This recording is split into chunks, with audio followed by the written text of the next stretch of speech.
하나님 말씀 함께 읽겠습니다. 디모데후서 2장 1절에서 7절 말씀입니다. 디모데후서 2장 1절에서 7절 말씀입니다.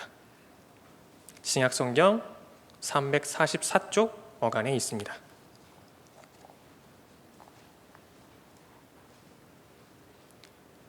제가 읽겠습니다. 내 아들아, 그러므로 너는 그리스도 예수 안에 있는 은혜 가운데서 강하고 또 내가 많은 증인 앞에서 내게 들은 바를 충성된 사람들에게 부탁하라. 그들이 또 다른 사람들을 가르칠 수 있으리라. 너는 그리스도 예수의 좋은 병사로 나와 함께 고난을 받으라. 병사로 복무하는 자는 자기 생활에 얽매이는 자가 하나도 없나니 이는 병사로 모집한 자를 기쁘게 하려 함이라. 경계하는 자가 법대로 경계하지 아니하면 승리자의 관을 얻지 못할 것이며 수고하는 농부가 곡식을 먼저 받는 것이 마땅하니라. 내가 말하는 것을 생각해보라. 주께서 범사에 너에게 총명을 주시리라. 아멘. 바울은 다시 로마 감옥에 갇히게 되었습니다. 예루살렘에서 압송되어서 로마에 끌려왔던 뒤 두 번째로 겪는 수감입니다. 그런데 이번에는 첫 번째와는 좀 다르게 혹독합니다. 로마에서 첫 번째로 자유가 제한되었던 연금의 시간 동안 그는 로마 군인의 감시하에 비교적 자유롭게 지낼 수가 있었습니다. 바울에게 찾아오는 형제들을 만날 수가 있었고 또 그의 유명세를 듣고 찾아온 많은 사람에게 복음을 전하기도 했습니다. 그러나 지금은 형편이 완전히 다릅니다. 로마 당국에 두 번째로 붙잡혀 수감된 바울은 추운 겨울 덮을 옷도 없고 죄인과 같이 매여 있습니다. 또 그를 찾아오는 사람은 없습니다. 그와 함께했던 여러 동역자가 떠나갔습니다. 어떤 이들은 자신의 사역에 전념하기 위해서 흩어졌습니다. 이제 그와 함께 있는 이는 누가뿐입니다. 그나마 다행인 것은 누가가 의사라는 점입니다. 디모데후서는 바울의 마지막 서신으로 죽음을 직감한 바울이 아들과 같이 여기는 디모데에게 보내는 편지입니다. 바울이 이 서신을 썼을 때는 고대 로마의 네로 황제의 치하 일대였으며 주후 64년에서 67년 사이일 것으로 추정을 하고 있습니다. 이 절체절명의 순간에 바울은 디모데를 그리워합니다. 디모데는 바울과 실라가 2차 전도 여행 중에 루스드라에서 만났던 제자입니다. 그는 믿는 유대인 어머니와 헬라인 아버지 사이에 태어난 아들로서 그 지역의 많은 형제에게 칭찬을 받는 그런 청년이었습니다. 디모데는 순전한 믿음으로 바울과 함께하며 그리스도의 도를 밝히 배웠고 그리고 점차 목회자로 성장하게 됩니다. 바울은 그의 면모를 일찍이 알았고 그리스도의 일꾼으로 세워 로마의 첫 번째 연금이 되었다가 석방되었을 때 그를 에베소 교회의 목회자로 보냈습니다. 그런데 지금 바울은 그 누구보다도 그 아들 같은 디모데가 보고 싶습니다. 아들 같은 그를 보면서 따뜻한 대화를 한 번 더 나누고 싶고 그리고 마지막 교훈을 주고 싶었기 때문입니다. 그래서 그는 디모데에게 속히 오라는 개인적인 요청과 함께 그의 경험에서 우러나오는 따뜻한 가르침을 편지에 담아 디모데에게 보내기로 합니다. 전도자요 목회자로서 디모데가 감당해야 할 앞으로의 사역의 지침을 전하고 싶었던 것입니다. 이와 같이 디모데후서는 한 목회자가 다른 목회자에게 전하는 목회 지침과 당부가 담긴 서신으로서 우리는 이 서신을 목회 서신으로 분류하곤 합니다. 그러나 디모데후서를 단순히 목회자를 위한 서신으로 분류하기에는 서두르는 감이 없지 않습니다. 바울은 디모데후서에서 어떤 이론을 내세워서 디모데에게 가르침을 주고 있지 않습니다. 이 편지에서 바울은 순전히 자신의 경험과 체험을 바탕으로 디모데에게 실질적인 목회 지침을 주고 있습니다. 다르게 말하자면 디모데후서는 바울이 살아온 흔적을 회고하며 기록한 전기적인 특성을 가지고 있다고 볼 수 있습니다. 따라서 디모데후서는 바울이 지금껏 어떤 가치관을 가지고 복음을 전해왔는지 바울에 관하여 알 수 있게 해주는 서신이라고 할 수 있습니다. 디모데후서는 목회 서신으로 잘 알려져 있지만 바울의 신앙이 가감없이 담겨있는 서적으로 모든 그리스도인이 본받아야 할 그리스도인으로서의 지침을 담고 있다고 볼 수 있는 것입니다. 그렇다면 오늘 바울의 회고를 통해 그리스도인인 우리가 본받아야 할 점은 무엇입니까?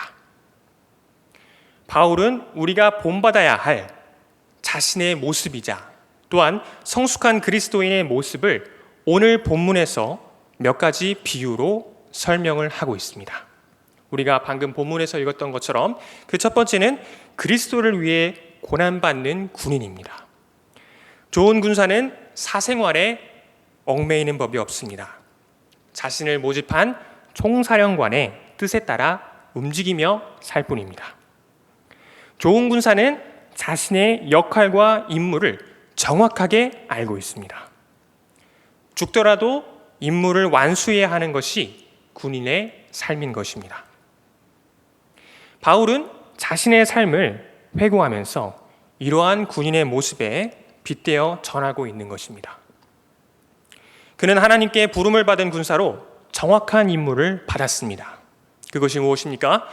이방인의 사도로서 복음을 전해야 할 특별한 지령을 받은 것입니다. 바울은 그 임무를 완수하기 위해 자신의 사생활에 얽매이지 않았으며 복음을 위해 일심으로 전념했습니다. 바울은 이런 자신의 모습을 본받으라고 그리스도인을 권고하고 있는 것입니다. 그렇다면 우리가 오늘 바울의 이 권고를 통해서 배워야 하는 점은 무엇입니까? 사생활에 얽매이지 않고 고난에 자처하라는 말을 어떻게 받아들여야 합니까? 이를 우리가 처한 단조롭고 무미건조한 인생에서 벗어나라는 해방적 관점에서 보면 곤란합니다. 여기서 말하는 사생활은 우리의 가정과 일터와 삶의 한복판을 말하는 것이 아닙니다. 우리에게 주어진 인생을 버리고 그리스도를 위한 일을 찾아 떠나라는 말이 아닙니다. 바울의 다른 서신을 함께 읽어보겠습니다. 에베소서 6장 1절에서 9절 말씀입니다. 에베소서 6장 1절에서 9절 말씀입니다. 제가 읽겠습니다. 자녀들아, 주 안에서 너희 부모에게 순종하라. 이것이 옳으니라. 내 아버지와 어머니를 공경하라. 이것은 약속이 있는 첫 계명이니 이로써 네가 잘되고 땅에서 장수하리라. 또 아비들아, 너희 자녀를 노엽게 하지 말고 오직 주의 교훈과 훈계로 양육하라. 종들아, 두려워하고 떨며 성실한 마음으로 육체의 상전에게 순종하기를 그리스도께 하듯 하라. 눈가림만 하여 사람을 기쁘게 하는 자처럼 하지 말고 그리스도의 종들처럼 마음으로 하나님의 뜻을 행하고 기쁜 마음으로 섬기기를 주께 하듯 하고 사람들에게 하듯 하지 말라. 이는 각 사람이 무슨 선을 행하든지 종이나 자유인이나 주께로부터 그대로 받을 줄을 알미라. 상전들아, 너희도 그들에게 이와 같이 하고 위협을 그치라. 이는 그들과 너희의 상전이 하늘에 계시고 그에게는 사람을 외모로 취하는 일이 없는 줄 너희가 알미라. 같은 저자가 에베소 교회에 전한 가르침입니다. 바울은 주어진 자리에서 맡겨진 역할에 충실하라고 말하고 있는 것입니다. 환경이 어떠하든지 심기어진 자리에서 하나님의 뜻을 행하라고 말하고 있는 것입니다. 이 세상에서의 신분이 어떻든 역할이 무엇이든 하나님의 자녀임에는 변함이 없다고 말하고 있는 것입니다. 그러므로 바울이 사생활에 얽매이지 말라고 한 말은 우리의 삶을 경시하라는 말이 아닙니다. 오히려 그 가운데서 하나님의 자녀답게 살아보라는 것입니다. 그렇다면 얽매이지 말라는 이 사생활은 무엇을 가리킵니까? 사사로운 정욕을 가리킵니다.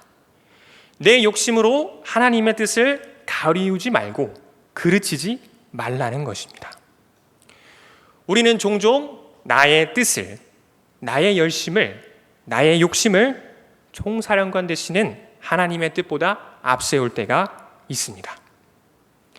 눈에 보이는 사역을 채우려는 1차원적인 행동은 양심에 분별하여서 차치하더라도 내 안에 숨은 의중은 관과하는 때가 있는 것입니다. 그것이 무엇이든 내려놓을 수 있는 용기를 내어보시기 바랍니다. 이어서 바울은 또 다른 비유로 우리를 도전합니다. 지금도 그렇듯이 그 당시에도 노력의 상징 중 하나는 올림픽 경기자였을 것입니다. 바울은 기원전부터 이어진 헬라의 올림픽 경기 문화를 염두에 두고 이와 같은 경기자 비유를 했을 것입니다. 그리스도인의 삶은 경기자의 삶과 같습니다. 법대로 경기하기 위해서 분주하게 부단히 노력을 해야 합니다. 경기자에게 법이 없다면 노력은 필요하지 않을 것입니다. 바울이 디모데와 그리스도인을 위해 경기자의 비유로 자신의 삶을 회고한 것은 성도의 삶의 엄중함을 말하고자 한 것입니다. 신앙생활은 여가생활이 아닙니다. 괴롭습니다. 왜 괴롭습니까? 우리가 경계하는 법은 세상의 기준을 거스르기 때문입니다. 그렇다면 이 경기의 목표는 무엇입니까? 뒤에 이어지는 디모데후서 4장 7절에서 8절 말씀을 보겠습니다. 디모데후서 4장 7절에서 8절 말씀입니다.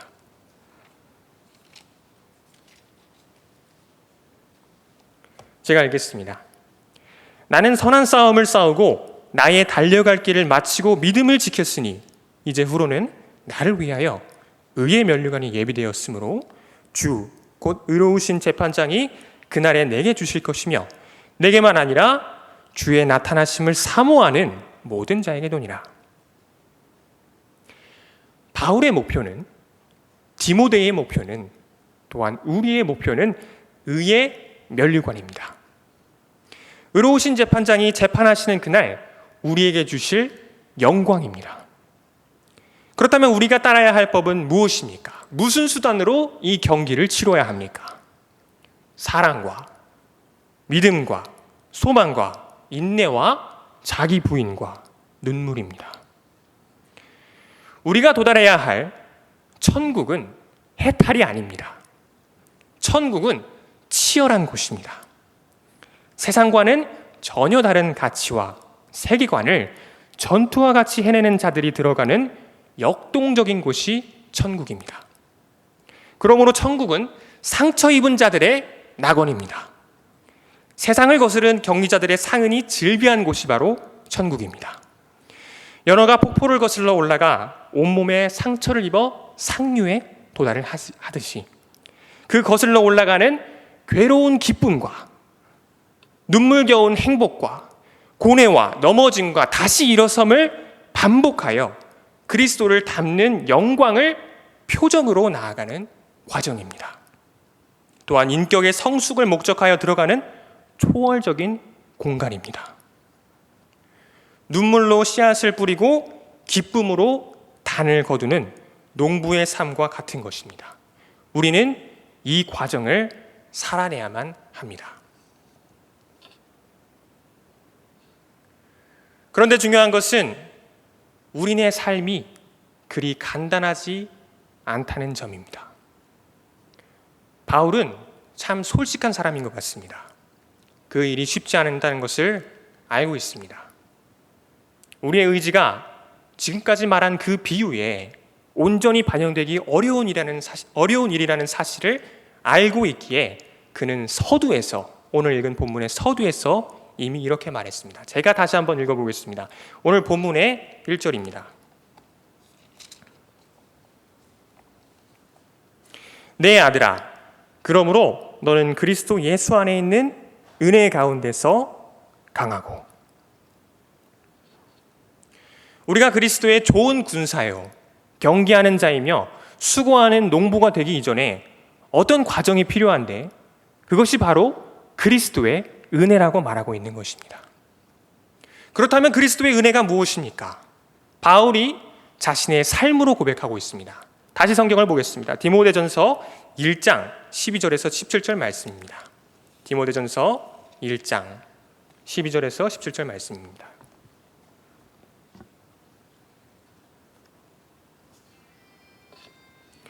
나를 능하게 하신 그리스도 예수 우리 주께 내가 감사함은 나를 충성되이 여겨 내게 직분을 맡기심이니 내가 전에는 비방자요 박해자요 폭행자였으나 도리어 긍휼을 입은 것은 내가 믿지 아니할 때에 알지 못하고 행하였습니다.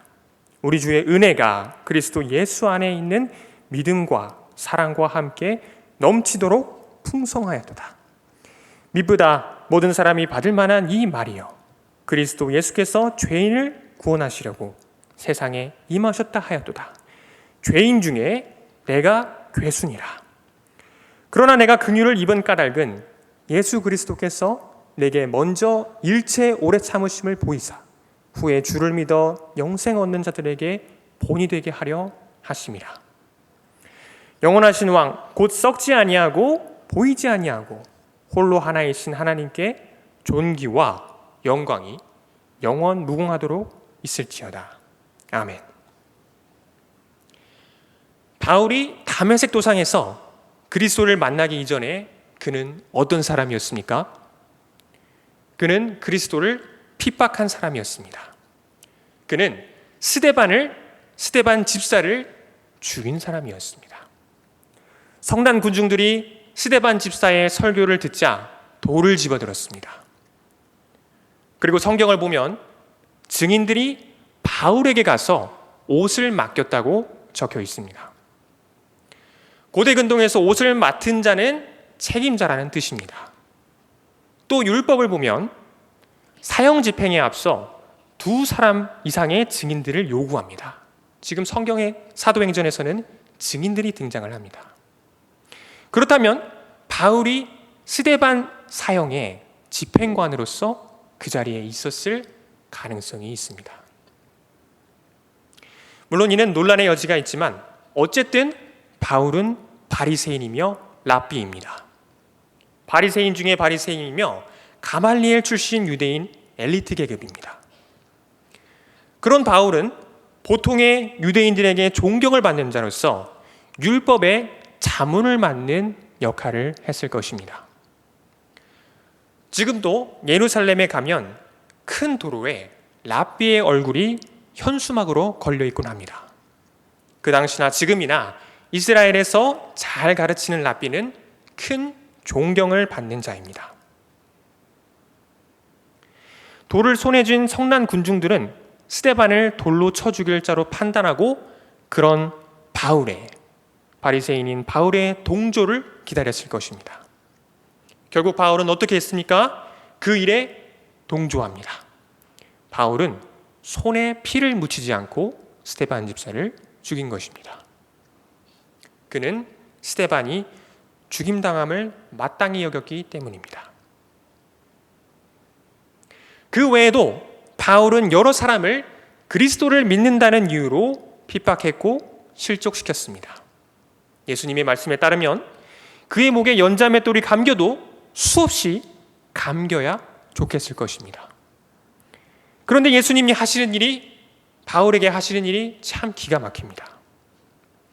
왜 나를 핍박하느냐? 꾸짖으시더니 눈을 멀게 하시고 다시 눈을 뜨게 하십니다. 그리고는 바울과 깊은 교제를 하십니다. 그리고 그를 이방인의 사도로 세워서 보내십니다.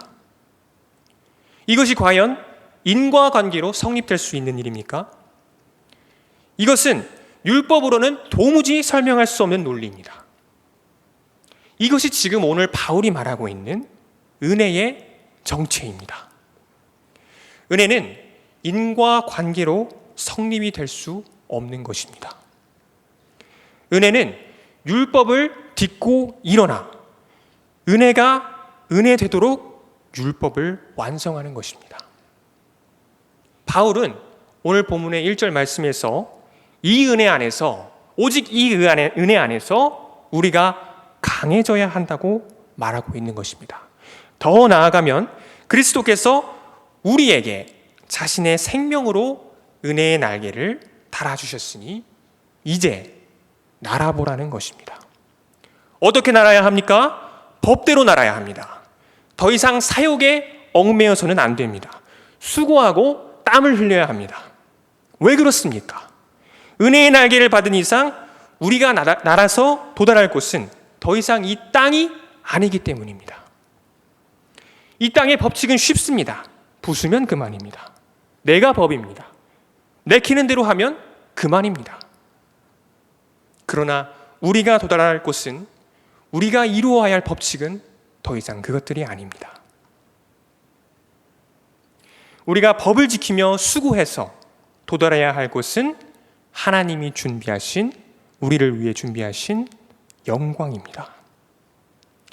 선한 싸움을 다 싸우고 달려갈 길을 다 마쳐 믿음을 지키는 과정을 충실히 지켰을 때 받는 부름의 상인 것입니다. 그러나 혹여 그 길 가는 과정 중에 추락하더라도 포기하지 마십시오. 은혜의 날개는 부러지지 않습니다. 잠시 쉴 시간이 필요한 것일 뿐입니다. 다시 일어나면 날아오르면 됩니다. 학생들이 시험을 볼 때 한 번 틀린 문제를 안 틀리도록 하는 방법이 있습니다. 오답 정리를 하는 겁니다. 틀렸다면, 잘못했다면 오답 정리를 하면 됩니다. 또 틀리면 다시 더 정확하게 정리하면 됩니다. 말씀을 마무리하겠습니다. 은혜의 장막에서 은혜의 집으로 나아가는 이 삶의 여정 끝에 고난 덕분에, 그 경기자의 삶 덕분에 날개젓을 쉬지 않고 무사히 도착할 수 있었습니다 라고 하나님께 고백할 수 있는 우리 모두가 되기를 바랍니다. 기도합니다. 하나님, 우리의 삶은 하나님의 은혜로 시작해서 하나님의 은혜로 마무리합니다. 그런데 그 과정 중에 우리가 하나님을 기쁘시게 하는 병사의 복무가 무엇인지, 법대로 경계하는 것이 무엇인지, 수고하며 열매를 거두는 기쁨이 무엇인지 고난을 지나는 과정 가운데 깨닫게 하여 주시옵소서. 예수님의 이름으로 기도합니다. 아멘.